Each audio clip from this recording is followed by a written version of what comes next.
আজকে আমরা পড়ব ভারতে জনবসতি বা জনসংখ্যা। আচ্ছা, তোমাদের জনসংখ্যায় লিখি ভারতের জনসংখ্যা সম্পর্কে। 2011 সালের গণনা অনুসারে ভারতের মোট জনসংখ্যা হচ্ছে 121.01 কোটি।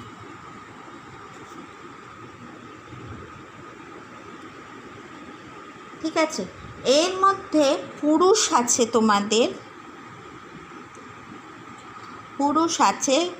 62.37 কোটি, আর মহিলা আছে 58.46 কোটি। আর তাহলে জনবৃদ্ধির হার, বার্ষিক জনবৃদ্ধির হার হচ্ছে 1.76%। ঠিক আছে, এইটা হলো আমাদের মোটামুটি 2011 আদমশুমারি অনুযায়ী জনসংখ্যার পরিমাণ। এরপরে চলে আসবো আমাদের যেটা বলেছে জনঘনত্ব।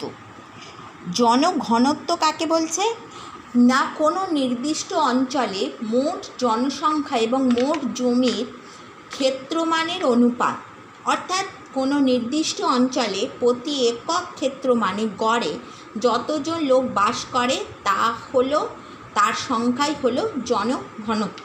তাহলে জনঘনত্ব সমান হচ্ছে মোট জনসংখ্যা আর মোট জমির ক্ষেত্রফল। মোট জনসংখ্যাকে মোট জমির ক্ষেত্রফল দিয়ে ভাগ করলে পরে যেটা পারবো সেটাই হচ্ছে জনঘনত্ব। আমাদের ভারতে জনঘনত্ব হচ্ছে 382 জন পার বর্গ কিমি, প্রতি বর্গ কিমিতে। তাহলে এই এককটা অবশ্যই বলতে হবে ভারতে। তাহলে জনঘনত্ব বলছে যে 382 জন প্রতি বর্গ কিমিতে। এইখানে হচ্ছে আর একটা কথা আছে, মানুষ জমির অনুপাত।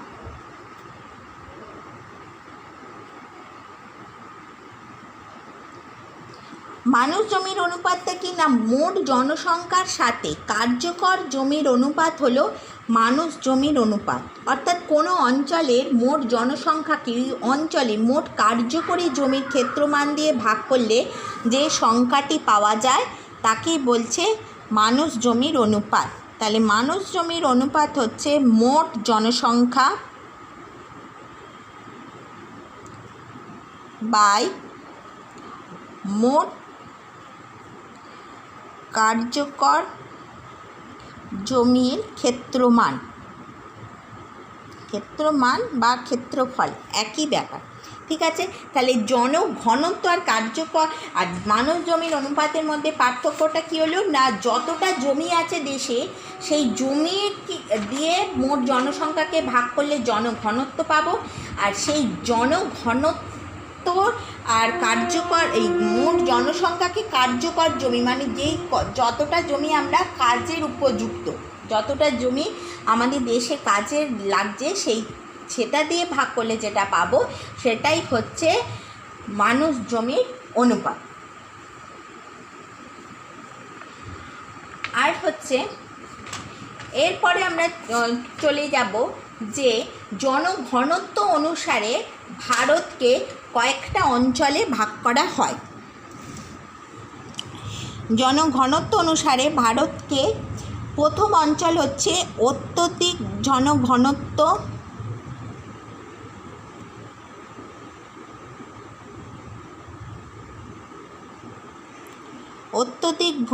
জনঘনত্বযুক্ত অঞ্চল, যেখানে জনসংখ্যা বলেছে যে 800 জন প্রতি বর্গ কিমির বেশি যেখানে বাস করছে। যেমন হচ্ছে বিহার, পশ্চিমবঙ্গ, কেরালা, উত্তরপ্রদেশ, দিল্লি, চণ্ডীগড়, লাক্ষাদ্বীপ, পুদুচেরি।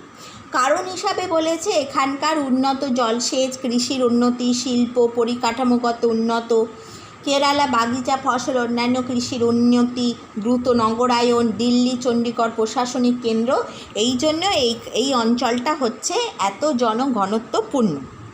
দ্বিতীয় বলেছে কি, অধিক জনঘনত্বযুক্ত অঞ্চল।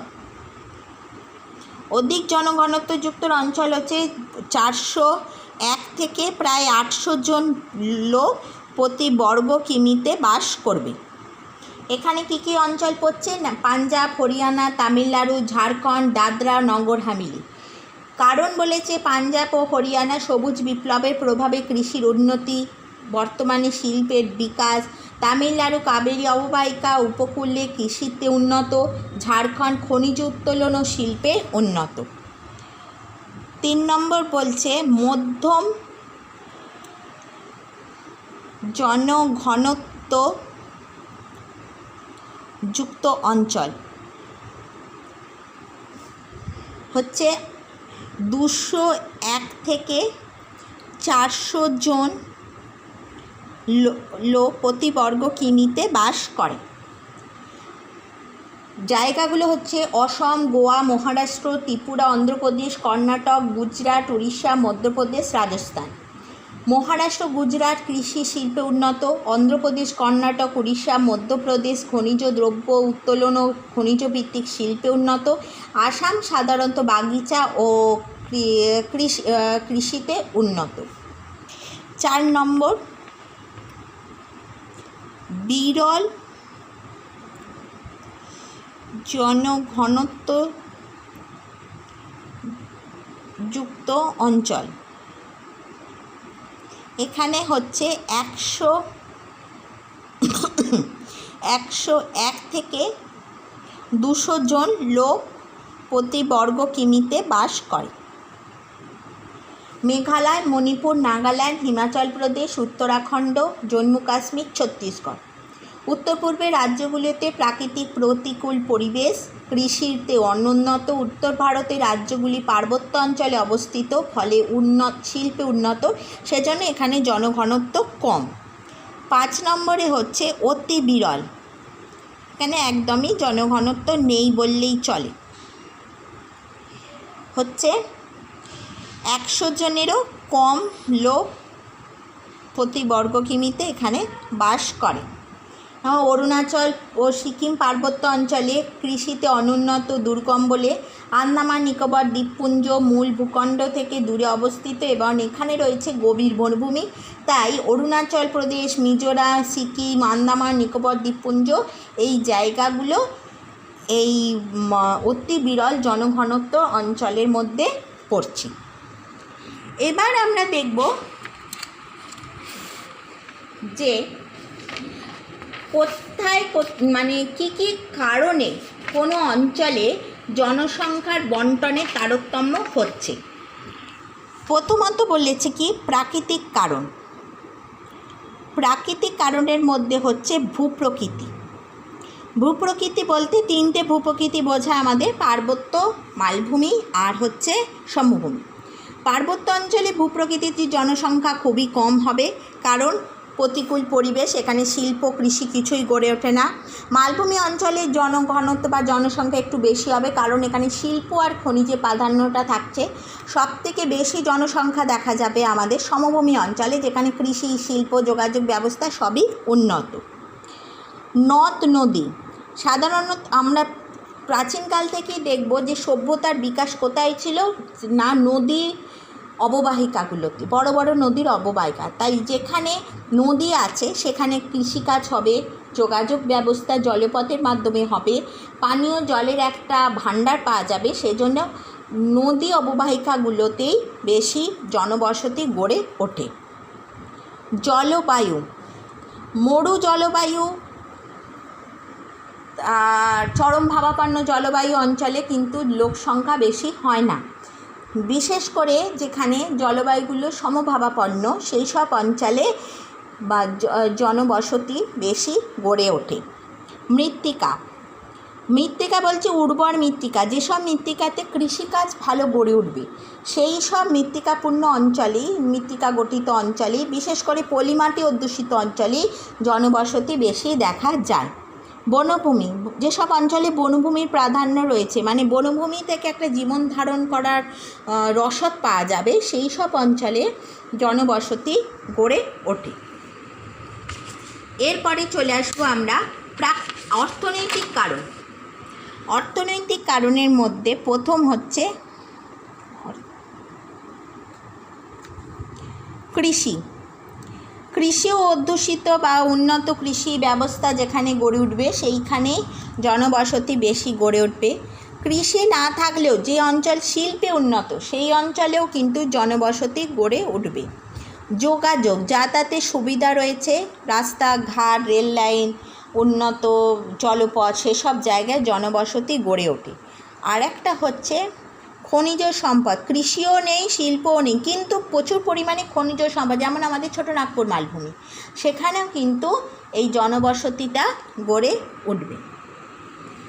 এরপরে আমরা চলে আসব নগরায়ন। হ্যাঁ, এখানে একটা কি তোমাদের কথা আছে, ধারণযোগ্য উন্নয়ন।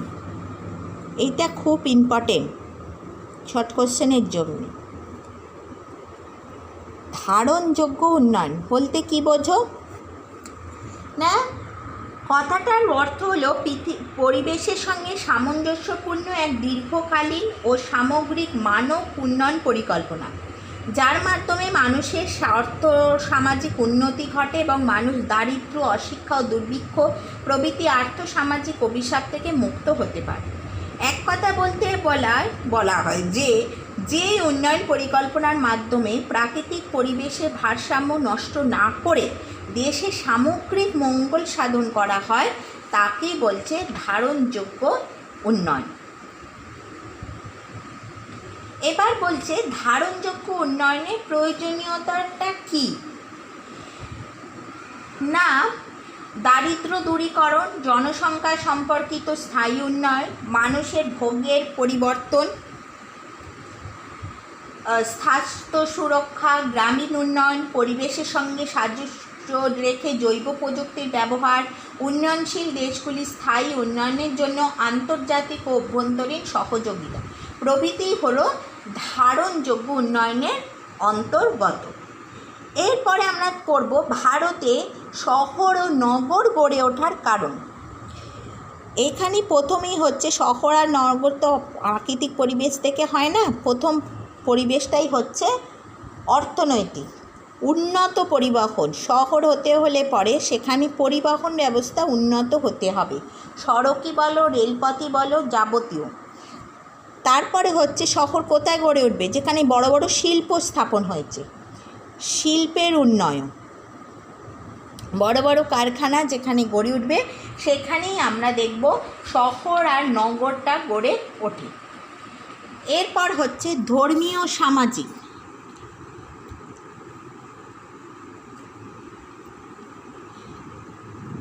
কোনো সামাজিক কারণ, যেমন হচ্ছে তীর্থক্ষেত্র, যেমন বেনারস,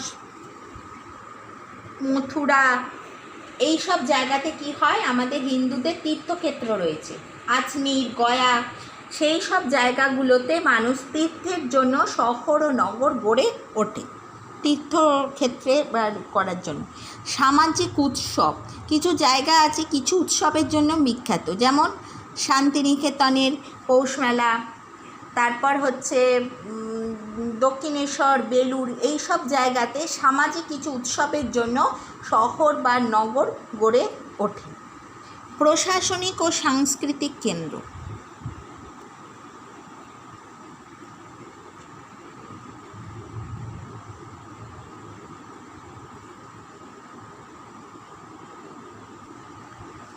প্রশাসনিক কেন্দ্র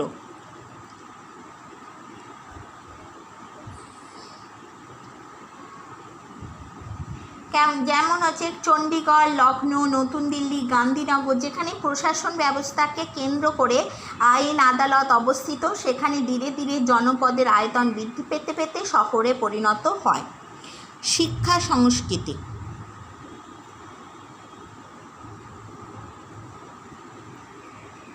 যেমন বিশ্বভারতীকে কেন্দ্র করে শান্তিনিকেতন শহর গড়ে উঠেছে। ঐতিহাসিক স্থান,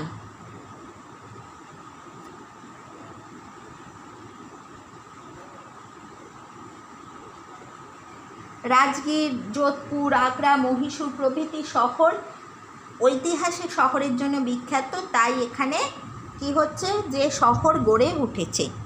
এবার হচ্ছে নগরায়নের সমস্যা। কি কি সমস্যা আমরা দেখব। অপরিকল্পিত নগরায়ন, এর ফলে কি হচ্ছে যে ভারতের অধিকাংশ শহর নগর অপরিকল্পিতভাবে গড়ে ওঠায় অপ্রশস্ত রাস্তাঘাটে যানজট দেখা যায়, পয় প্রণালী ব্যবস্থা উন্নত না হওয়ায় জল নিকাশের সমস্যা দেখা যায়। মানুষের শহরমুখী প্রবণতা, সবাই শহরে বাস করতে চায়, তার ফলে কি হয় প্রতিনিয়ত যতটা শহরের ধারণ ক্ষমতা, শহরে যতটা লোক বসবাস করার যোগ্য তার থেকে বেশি করে হয়ে ওঠে, তার ফলে পরিবেশ দূষিত হয়। পরিকাঠামোর অভাব, অতিরিক্ত জনসংখ্যার জন্য পরিকাঠামোগত অভাব দেখা যায়, যেমন বসতির সমস্যা, বাড়িঘর থাকে না, গ্রাম থেকে অতিরিক্ত, তার ফলে ঝুপড়ি বস্তির এগুলো প্রাধান্য পায়। স্বাস্থ্য ব্যবস্থা ভেঙে পড়ে, ও ঘিঞ্জি বস্তি, গায়ে গায়ে লাগানো বাড়ি, তারপরে যানজট, অতিরিক্ত দূষিত পরিবেশের জন্য স্বাস্থ্য এখানে হানি হয়, সমস্যা মানে পরিবেশটা অস্বাস্থ্যকর হয়ে যায়। শিক্ষা, যত স্কুল কলেজ আছে তার থেকে পরিমাণ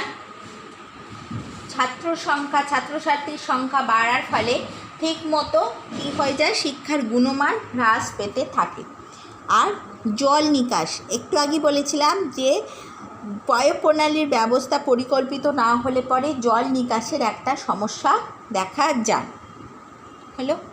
এই হলো তোমাদের জনসংখ্যা সম্পর্কিত চ্যাপ্টার। এর বাইরে যদি কিছু থাকে যেগুলো আমি পড়াইনি, সেইগুলো যদি কিছু থাকে তাহলে তোমরা আমাকে প্রশ্ন হিসাবে পাঠাতে পারো।